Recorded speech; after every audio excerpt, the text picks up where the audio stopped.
दो बड़े सवाल वहाँ से लिए। जून सीरीज के लिए चार सबसे बड़े ट्रिगर्स क्या है? Number one. नंबर टू, क्या जून सीरीज में बाजार गिरेंगे? रेंज में अटके हुए फंसे हुए बाजार गिरेंगे? कौन है जो इस बाजार को बढ़ने नहीं दे रहा? और आखिर में कि क्या मिड कैप स्मॉल कैप शेयरों की जो तेजी फर्स्ट क्लास चल रही है, पार्टी चल रही है, स्टॉक स्पेसिफिक एक्शन चल रहा है, वो चल रहा है, चलता रहेगा? यदि हाँ तो कब तक? ठीक है, चलिए ये तो बड़े सवाल हैं सर। वैसे तो मैं आपसे थोड़ा ये भी समझना चाह रही थी कि टिपिकली जून सीरीज कैसे होती है, क्योंकि आप अच्छी अंडरस्टैंडिंग रखते हैं पिछले कुछ सालों की। लेकिन सर ये जून सीरीज है, ये किन लिहाज से इंपॉर्टेंट है और इसके बड़े ट्रिगर्स कौन से हैं? तो इसके चार बड़े ट्रिगर से मैं एक एक करके पहले एक एक ट्रिगर पे चलता हूँ। सबसे बड़ा ट्रिगर जून सीरीज के लिए है, वो है हमारे लिए 8 जून को आने वाली आरबीआई की पॉलिसी। ठीक है, ये लगातार तीसरी पॉलिसी होगी नए गवर्नर साहब संजय मल्होत्रा साहब की। महंगाई इस वक्त काबू में है, अच्छे मानसून की उम्मीद है, और मानसून भी वाइड स्प्रेड है पूरे देश में। ऐसा नहीं कि कहीं एक ही जगह पर है और कभी कभार है, समय के हिसाब से भी और ज्योग्राफी के हिसाब से भी पूरा वाइड स्प्रेड मानसून है। तो महंगाई इससे और कम ही होने की उम्मीद है। आरबीआई की जो टारगेट रेंज है 4%, उससे काफ़ी नीचे चल रही है, 3% के आसपास है। अब ऐसे में आरबीआई का फोकस पूरी तरह से ग्रोथ बढ़ाने पर है। ये ग्लोबली अनिश्चितता का जो माहौल चल रहा है टेरिफ और रिफोर को लेकर, यही वो समय है जब आप ग्रोथ बढ़ाने पर ज़्यादा फोकस कर सकते हैं। सो ये एक चीज़ है। ऐसे में लगातार तीसरी बार ब्याज दरें घटने की संभावना है। संभावना क्या है? निश्चित ही है कि ब्याज दरें घटेंगी। अब बड़ा सवाल कि कितनी, 1/4% या आधा परसेंट। बहुत सेफ है एज्यूम कर लेना कि 1/4% घटाएंगे ब्याज दरें। लेकिन जिस तरह से पहली पॉलिसी से गवर्नर साहब ने, संजय मल्होत्रा साहब ने संकेत दिए, और वो साफ बता रहे हैं वो बड़े प्रोएक्टिव गवर्नर के तौर पर वो अपने आप को प्रोजेक्ट कर रहे हैं, वैसा कर भी रहे हैं, एक्शन भी वैसा है। पहली पॉलिसी में किसी को उम्मीद नहीं थी कि वो दरें घटा देंगे, लेकिन उन्होंने घटा दी। दूसरी पॉलिसी में लगातार घटाई। कोई बड़ी बात नहीं, गवर्नर साहब एक बार फिर से प्रोएक्टिव होते हुए, आगे की सोच को देखते हुए, आगे की महंगाई को काबू में देखते हुए, वो 0.5% ब्याज दरें घटाकर एक बड़ा ट्रिगर दे दे। तो इस सीरीज के लिए सबसे बड़ा ट्रिगर भारत के लिए जो होगा, वो आरबीआई गवर्नर की तरफ से ब्याज दरें घटाने को लेकर हो सकता है। पहली चीज ये, तो पहला ट्रिगर सबसे बड़ा ये हमारा। दूसरा ट्रिगर है ग्लोबल मार्केट्स का। ग्लोबल मार्केट्स में क्या, 18 जून, 17 और 18 जून को वहाँ पर फेड की बैठक है। 18 जून को ब्याज दरों पर फैसला आएगा फेड का। महंगाई वहाँ पर भी काबू में है। ठीक है, अगर महंगाई को देखते हुए, काबू में देखते हुए, अगर फेड चेयरमैन का मन बदल जाए और वो अगर ब्याज दरें घटा दे, तो अमेरिकी बाजार बहुत तेज दौड़ लगा सकते हैं। अमेरिकी बाजार अभी दो ही चीज़ों पर ट्रेड कर रहे हैं, एक टैरिफ की खबरों पर, और दूसरा नया ट्रिगर अगर इंटरेस्ट रेट्स का बन जाए तो। संभावनाएं कम है। कम क्यों है? क्योंकि इस वक्त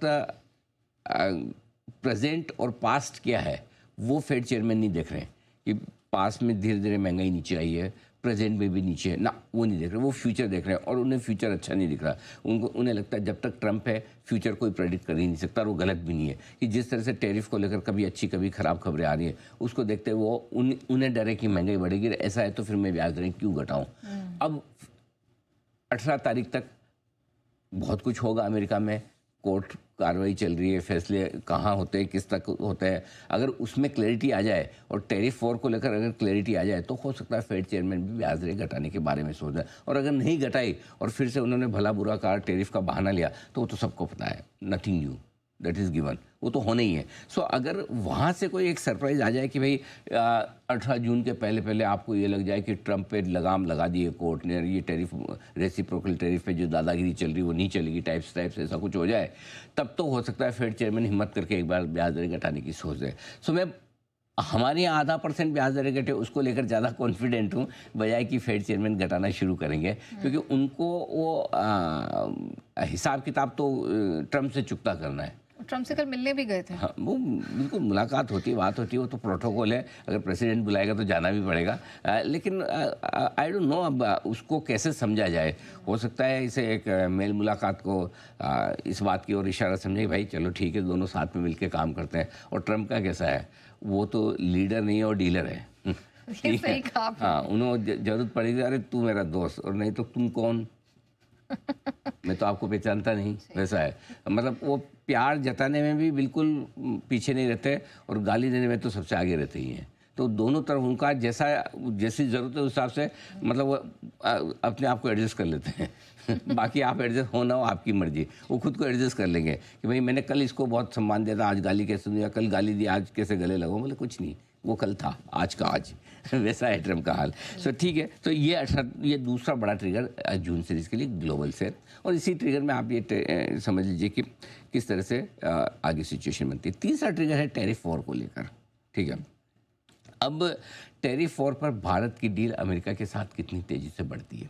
अब इसमें दो चीज़ें हैं यहाँ, एक तो ये कि हमें जल्दी क्या है, एक बार अमेरिकी कोर्ट में मामले चले आएंगे तो होगी नहीं होगी, तो हम पहले हड़बड़ी करके क्यों डील करें, ठीक है। एक तरीका तो ये हो सकता है। दूसरा तरीका ये हो सकता है कि अभी सही समय फ़र्ज़ करें कि अमेरिकी कोर्ट अलाउ कर देगी, नहीं ट्रम्प के पास तो पावर है अल्टीमेटली, तो ट्रम्प तो और चौड़े हो जाएंगे। तो बेहतर है कि अभी ट्रम्प जब बैकफुट पर है हम तब डील कर लें, तो हमारे लिए एक तो ये अच्छा है कि हमें अच्छी डील मिल सकती है। दूसरा ये कि जितनी जल्दी डील करेंगे उतना भारत में जो हमारे बिजनेसमैन हैं जो अमेरिका के साथ कारोबार कर रहे हैं, चाहे इंपोर्ट कर रहे हो चाहे एक्सपोर्ट कर रहे हो, किसी भी तरह का जो बिजनेस है, या इवन दूसरे देशों के साथ भी कर रहे हो जो डायरेक्टली इनडायरेक्टली अमेरिका से कहीं न कहीं प्रभावित होता है, तो उनके लिए क्लैरिटी आ जाती है कि भाई हमें हमारा बिजनेस आगे किस तरह से बढ़ाना है। करेक्ट। सो जितना जल्दी अनिश्चितता जितनी जल्दी खत्म हो, चाहे वो बिजनेस हो चाहे बाजार हो, वो पसंद आता है। सो तीसरी चीज़ अगर जल्दी से जल्दी डील हो जाए। अब डील के लिए हमारी ये बात ये कि अगले हफ्ते से बैठकों का दौर भी शुरू हो रहा है, करेक्ट, ठीक है। 90 दिन की डेडलाइन वैसे 9 जुलाई की है, तो अभी मुझे नहीं लगता कि हम 9 जुलाई तक का इंतज़ार करेंगे, पहले हो जाएगा। अब यूके जैसा देश पहले ही कर चुका है 30 दिन में, तो हम भी कौन सा ज़रूरी कि हम 9 जुलाई को ही अनाउंस करेंगे, पहले भी कर सकते हैं। अगर जल्दी जून में ही डील हो जाए तो मुझे लगता है एक थोड़ा पॉजिटिव होगा, बाजार इसे अच्छे तरीके से लेगा। तो ये दूसरा बड़ा ट्रिगर हो सकता है, तीसरा बड़ा ट्रिगर हो सकता है। और चौथा और आखिरी ट्रिगर जो इसलिए है वो है जो मई के आखिरी हफ्ते में, ये पिछले 7-8-10 दिन से है ना, ये बाजार को परेशान कर रहा है, और वो है सप्लाई। ओके। एक शब्द जो सबसे कॉमन अभी बाजार में चल रहा है, जिसकी चर्चा सब लोग कर रहे हैं, वो है सप्लाई। करेक्ट। सप्लाई किसकी? एफआईज, प्रोमोटर्स और प्राइवेट इक्विटी फंड्स और आईपीओ, ये बाजार में छाए हुए हैं, ठीक है। मई में इन सब ने मिलकर जम के सप्लाई की।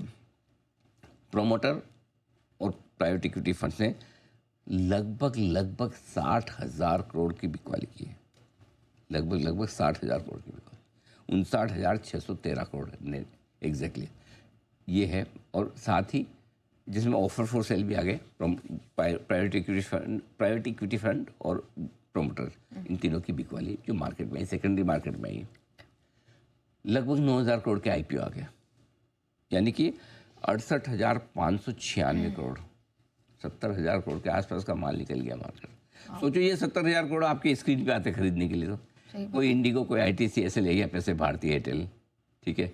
अगर भारतीय एयरटेल के इतने पैसे खरीद जाए, इंडिगो में ही अगर 11-12 हज़ार, आईटीसी 13,000 करोड़ का कोई खरीदने आए स्क्रीन पे, तो भाव क्या हो जाए, है ना। लेकिन वो सप्लाई आ रही है। वैसे मई में अभी तक एफआईएस की तरफ से नेट खरीदारी का आंकड़ा है वो है 18,222 करोड़ का, लेकिन पिछले 8-10 दिन 7-8 दिन अच्छे नहीं रहे बाजार में बहुत ज़्यादा। या क्यों? एक एफआई ने कैश में खरीदारी धीमी की है, जब बेचते हैं उस दिन थोड़ा ज़्यादा बेचते हैं, खरीदते तो थोड़ा कम। स्टॉक और इंडेक्स फ्यूचर्स में पिछले 4-5 दिनों से सप्लाई आ रही है, और इसलिए थोड़ा सा बाजार रुक भी रहे। अब जून के महीने में भी जैसे जैसे बाजार बढ़ेंगे वैसे वैसे सप्लाई बढ़ेगी। एक आम राय बाजार में अभी जो बन गई है कि भाई अब बेचना सबको है, ठीक है। प्रोमोटर को बेचना है, प्राइवेट इक्विटी फंड्स को बेचना है, आईपीओ भी जो बीच में 4-6 महीने ठंडे हो गए थे, अब सबको लाने हैं, राइट। सो अभी बेचना सबको, और जैसे जैसे बाजार बढ़ेगा ब्लॉक डील्स और आएगी, और वो ब्लॉक डील्स को एब्जॉर्ब करने के लिए, अब समझो आपकी 26,000 करोड़ की एसआईपी आई, ठीक है, आपकी तो 2-3 डील में ही 26,000 करोड़ निकल जाए ऐसे, तो करेक्ट। अपने ऐसे खुश हो जाएंगे, अरे पैसे तो बहुत आ रहे हैं, पैसे तो बहुत आ रहे हैं, लेकिन निकलने में कितना टाइम लगता है तुरंत। वो पूरे पैसे एसआईपी का घड़ा भरने में 1 महीना लगता है 2 ब्लॉक डील में गायब, 2 ब्लॉक डील में निकल जाता है ना। सो इसलिए ये बड़ी ब्लॉक डील जब तक आती रहेगी ना, वो थोड़ी समस्या है ही, इसमें कोई डाउट नहीं। दूसरा एक और चीज़ में डेटा देख रहा था आज जी, अगले 2 महीने में 26,400 करोड़ के आईपीओ लाइनअप है तो पैसे तो कहीं तो जाएंगे ना। तो थोड़ा सा लिक्विडिटी की समस्या, अब ये लिक्विडिटी की समस्या एक ही चीज़ बदल सकती है, ऐसा नहीं कि पैसे की कमी है जी। पैसा और भी आ सकता है, जितना है वो भी संभाल सकता है, लेकिन आगे बढ़ने के लिए अगर बाजार में तेजी बने तो पैसा भी आ जाए, और दूसरी तरफ ये कि पैसा आए तो तेजी बने। पहले मुर्गी या पहले अंडा वाला हाल है, पैसा आए तो तेजी बने तो पैसा आए। यस।